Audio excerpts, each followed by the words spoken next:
আমাদের শুনতে হয়েছে আমরা মাত্র 5 জন। নামের একটা ব্র্যান্ড ভ্যালু আছে, বন্ধুরা ভালো বলবেন, শত্রুরা খারাপ করবেন, বাট ইউ কান্ট ইগনোর, নামটা মনে রাখবেন, কুণাল কুমার ঘোষ। শুনুন, আঙুল তুলে কথা বলবেন না। শুনুন, বিগত দিনের যে পশ্চিমবঙ্গ সরকার ছিল, মাননীয় মুখ্যমন্ত্রী শুনুন, আপনাদেরকে দুধের গাই বলতো এবং বলতো যে যে গরু দুধ দেয় তাদের কিন্তু লাঠি খাওয়া প্রয়োজন। আপনাদেরকে বারবার ব্যবহার করেছে আপনাদের সরকার, আপনাদেরকে বারবার ব্যবহার করেছে। এটা আপনি নিজে মুখে বলেছেন যে বারবার আপনাদেরকে ব্যবহার করা হয়েছে। সিপিএম আপনাদেরকে ব্যবহার করেছে, তৃণমূল আপনাদেরকে ব্যবহার করেছে, এবং সেটা আপনি নিজে মুখে বললেন, আপনি নিজে মুখে বলেছেন। আর একটা কথা বলছিলেন যে গোপাল মুখার্জির নামে যে রোড করা হয়েছে, শুনুন, গোপাল মুখার্জির নামে যে রোড করা হয়েছে, সেই রোড নিয়ে আপনি কথা বলেছেন। তো সেই রোড, এই যে গোপাল পাঠা বলে যাকে আমরা জানি, গোপাল মুখার্জি, ইনি যদি না থাকতেন তাহলে পশ্চিমবঙ্গের হিন্দু মহিলারা, মা বোনেদের ইজ্জত থাকতো না। তাই উনি লড়াই করেছেন, উনি নিজেকে প্রমাণ করেছেন যে উনি পুরুষ, এবং উনি লড়াই করে দেখিয়ে দিয়েছেন যে মা বোনেদের সম্মান কিভাবে রক্ষা করা যায়। অনেকে যারা আছে চুরির সঙ্গে যুক্ত আছে তাদেরকে জেলে ঢোকানো হোক। তো সবাইকে যদি জেলে ঢোকাতে হয় বেছে বেছে চোরদেরকে চিহ্নিত করে, তাহলে মনে হয় পশ্চিমবঙ্গে মাননীয় অধ্যক্ষ মহাশয় আরো নতুন করে জেল তৈরি করতে হবে। এত চোর আছে এই পশ্চিমবঙ্গে। আপনাদের সরকার যখন চোরাম গুড় বাতাসা কেটে ভাগীরথীতে ভাসিয়ে দেব, সেই তখন তো আপনারা কোথায় ছিলেন আপনারা? তখন তো কেউ বলেননি এই বিধানসভাতে যে না, বলবেন না, কেটে ভাগীরথীতে ভাসিয়ে দেব। এখন রয়েছেন একজন আমাদের আগে মন্ত্রী ছিলেন ফিরহাদ হাকিম মহাশয়, বলেছিলেন যে দাওয়াতে ইসলাম ধর্ম গ্রহণ করুন। কোথায় ছিল তখন আপনাদের মনুষ্যত্ব? কোথায় ছিল তখন আপনাদের হিন্দু মুসলিম? কেন বলেননি সেই সময় এই কথাগুলো? ভেবে চিনতে বলবেন। আবার একজন বলছিলেন ডিম থেরাপির কথা। শুনুন, পশ্চিমবঙ্গের গণতন্ত্র প্রিয় মানুষ, রাষ্ট্রবাদী মানুষ গণতন্ত্রকে সম্মান করে এবং গণতন্ত্রকে রক্ষা করেন। আর তার জন্যই আপনাদের উপরে লাঠি ঝেঁটা না ছুড়ে ডিম থেরাপি করছে, যাতে করে আপনাদের শরীরে আঘাত না হয়। আমাদের সরকার গণতন্ত্র প্রিয় সরকার, তাই এখনো পর্যন্ত আপনারা সুরক্ষিত আছেন। যে আমরা নাকি মুসলিমদেরকে প্রাধান্য দিইনি। তো আজকে এই যে লিস্টটা দেখছেন, নামের লিস্টটা, এখানে কিন্তু 12 জন আপনাদের মুসলিম ভাই বোনেদেরকে বলতে দেওয়ার সুযোগ করে দেওয়া হয়েছে। আপনি হয়তো জানেন যে এনডিএ সরকার এপিজে আব্দুল কালাম আজাদকে কিন্তু রাষ্ট্রপতি করেছিলেন। এটা মনে রাখবেন। আপনি বলছিলেন না যে আমাদের মুখ্যমন্ত্রী হয়নি, প্রধানমন্ত্রী হয়নি, রাষ্ট্রপতি হয়েছেন, ঠিক আছে? তো যাই হোক, হিন্দু মুসলিমের কথা এখানে বলবেন না। এটাই হচ্ছে পশ্চিমবঙ্গ বর্তমানের সরকার। পশ্চিমবঙ্গের বর্তমানের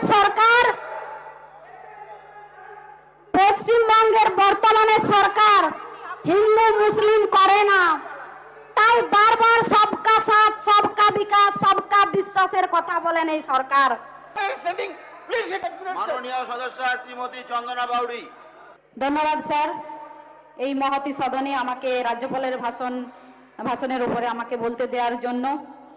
ভারতীয় সংবিধানের 176 নম্বর অনুচ্ছেদ অনুসারে অষ্টাদশ পশ্চিমবঙ্গ বিধানসভার প্রথম অধিবেশনে পশ্চিমবঙ্গের রাজ্যপাল শ্রী RN রবিজির কর্তৃক যে ভাষণ আমরা 18ই জুন শুনেছি এই মহতি সদনে,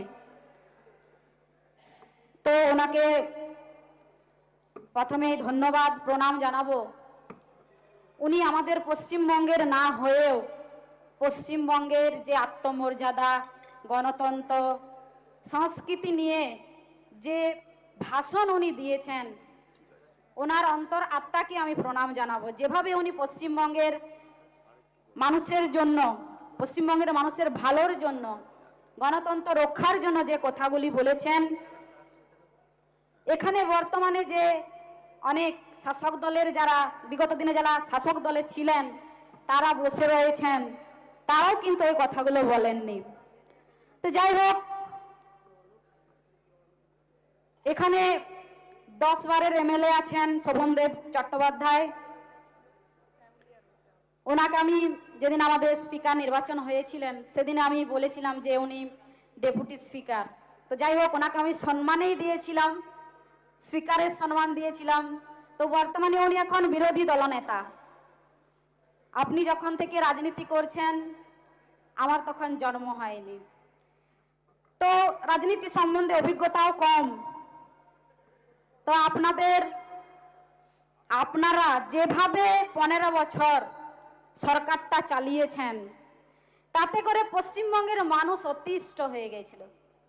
এই যে একটা সরকার এসেছে না, অনেক মানুষের আত্মবলিদান, অনেক মানুষের স্বপ্নকে আপনারা যেভাবে বলি দিয়েছিলেন, হত্যা করেছিলেন, গণতন্ত্রভাবে হত্যা করেছিলেন, সেই গণতন্ত্র হত্যায় আপনার প্রতিশোধ নেওয়ার জন্য এই যে পশ্চিমবঙ্গের মহতী সদনে যারা আমরা শাসক দলের যারা আমরা নির্বাচিত হয়েছি, এমএলএ যারা নির্বাচিত হয়েছি, আমরা গর্বিত আপ্লুত।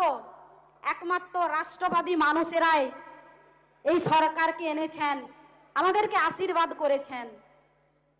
যারা রাষ্ট্রবাদী মানুষ তারা চেয়েছিলেন এই যে একটা গণতন্ত্র হত্যাকারী সরকার, যারা মানুষকে মানুষ মনে করেনি, যারা দিন রাত মানুষের উপর অত্যাচার করেছে, মাটির উপর অত্যাচার করেছে এবং পরক্ষণেই বলেছে মা মাটি মানুষের সরকার, সেই সরকারকে দূরে ছুঁড়ে ফেলে দিয়েছে।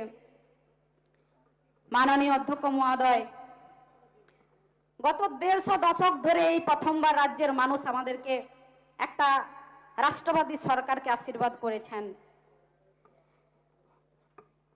তো আমরা প্রত্যেকটা মানুষের জন্য কাজ করার কথা এর আগে থেকেই আমরা বারবার বলেছি যে এই পশ্চিমবঙ্গ বিধানসভায় গণতন্ত্র হত্যা হচ্ছে।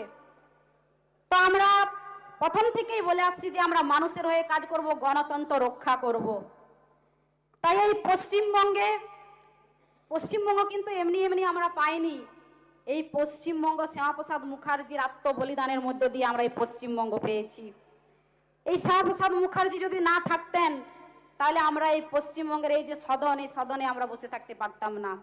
তাই আজকে ওনার আত্মবলিদান দিবসে আমি ওনাকে শতকোটি প্রণাম জানাচ্ছি। কি বললেন? কেন্দ্র বাজেটে দেখুন, এখানে পশ্চিমবঙ্গে ওনার জন্মস্থান এবং উনি পশ্চিমবঙ্গ বাঁচানোর জন্য লড়াই করেছিলেন। তাই ওনাকে এই সদন থেকে আমি সম্মান জানাবো। আপনি ঠিক করে দেবেন না আমি কোথায় গিয়ে সম্মান জানাবো। আমাদের এখানে একটি দিদিভাই বলছিলেন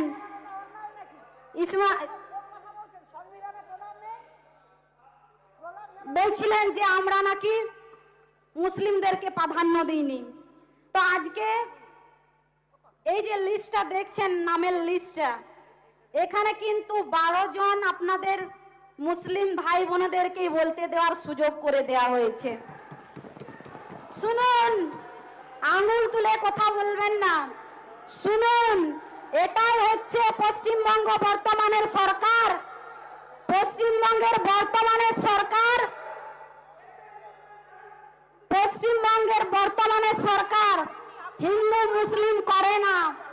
তাই বারবার সবকা সাথ, সবকা বিকাশ, সবকা বিশ্বাসের কথা বলেন এই সরকার। পশ্চিমবঙ্গ সরকার, বিগত দিনের যে পশ্চিমবঙ্গ সরকার ছিল, মাননীয় মুখ্যমন্ত্রী শুনুন, আপনাদেরকে দুধের গাই বলতো এবং বলতো যে যে গরু দুধ দেয় তাদের কিন্তু লাঠি খাওয়া প্রয়োজন। আপনাদেরকে বারবার ব্যবহার করেছে আপনাদের সরকার, আপনাদেরকে বারবার ব্যবহার করেছে। এটা আপনি নিজে মুখে বলেছেন যে বারবার আপনাদেরকে ব্যবহার করা হয়েছে। সিপিএম আপনাদেরকে ব্যবহার করেছে, তৃণমূল আপনাদেরকে ব্যবহার করেছে এবং সেটা আপনি নিজে মুখে বললেন। আপনি নিজে মুখে বলেছেন, হ্যাঁ আপনি নিজে মুখে বলেছেন যে আপনাদেরকে ভুল বুঝিয়ে বারবার আপনাদের ভোট ব্যাংক নিয়ে আপনাদের উপর ছল চাতুরি করে, যেটা আপনি নিজে বলেছেন। তো যাই হোক, আমাদের সরকার হিন্দু মুসলিমের সরকার নয়, আমাদের সরকার সবকা সাথ সবকা বিকাশ, সবার বিকাশের জন্য আমাদের সরকার কাজ করেন। আপনি হয়তো জানেন যে এনডিএ সরকার এপিজে আব্দুল কালাম আজাদকে কিন্তু রাষ্ট্রপতি করেছিলেন। এটা মনে রাখবেন। আপনি বলছিলেন না যে আমাদের মুখ্যমন্ত্রী হয়নি, প্রধানমন্ত্রী হয়নি, রাষ্ট্রপতি হয়েছেন, ঠিক আছে? তো যাই হোক, হিন্দু মুসলিমের কথা এখানে বলবেন না। আর একটা কথা বলছিলেন যে গোপাল মুখার্জির নামে যে রোড করা হয়েছে, শুনুন, গোপাল মুখার্জির নামে যে রোড করা হয়েছে সেই রোড নিয়ে আপনি কথা বলেছেন। তো সেই রোড, এই যে গোপাল পাঠা বলে যাকে আমরা জানি, গোপাল মুখার্জি, ইনি যদি না থাকতেন তাহলে পশ্চিমবঙ্গের হিন্দু মহিলারা, মা বোনেদের ইজ্জত থাকতো না। তাই উনি লড়াই করেছেন, উনি নিজেকে প্রমাণ করেছেন যে উনি পুরুষ, এবং উনি লড়াই করে দেখিয়ে দিয়েছেন যে মা বোনেদের সম্মান কিভাবে রক্ষা করা যায়। তারপর বুলডোজারের কথা বললেন এখানে। আপনাদের সরকার যখন চোরাম গুড় বাতাসা কেটে ভাগীরথীতে ভাসিয়ে দেব, সেই তখন তো আপনারা কোথায় ছিলেন আপনারা? তখন তো কেউ বলেননি এই বিধানসভাতে যে না, বলবেন না, কেটে ভাগীরথীতে ভাসিয়ে দেব। এখন রয়েছেন একজন আমাদের আগে মন্ত্রী ছিলেন ফিরহাদ হাকিম মহাশয়, বলেছিলেন যে দাওয়াতে ইসলাম ধর্ম গ্রহণ করুন। কোথায় ছিল তখন আপনাদের মনুষ্যত্ব? কোথায় ছিল তখন আপনাদের হিন্দু মুসলিম? কেন বলেননি সেই সময় এই কথাগুলো? ভেবে চিন্তে বলবেন। আবার একজন বলছিলেন ডিম থেরাপির কথা। শুনুন, পশ্চিমবঙ্গের গণতন্ত্র প্রিয় মানুষ, রাষ্ট্রবাদী মানুষ গণতন্ত্রকে সম্মান করে এবং গণতন্ত্রকে রক্ষা করেন। আর তার জন্যই আপনাদের উপরে লাঠি ঝেঁটা না ছুড়ে ডিম থেরাপি করছে, যাতে করে আপনাদের শরীরে আঘাত না হয়। আমাদের সরকার গণতন্ত্র প্রিয় সরকার, তাই এখনো পর্যন্ত আপনারা সুরক্ষিত আছেন।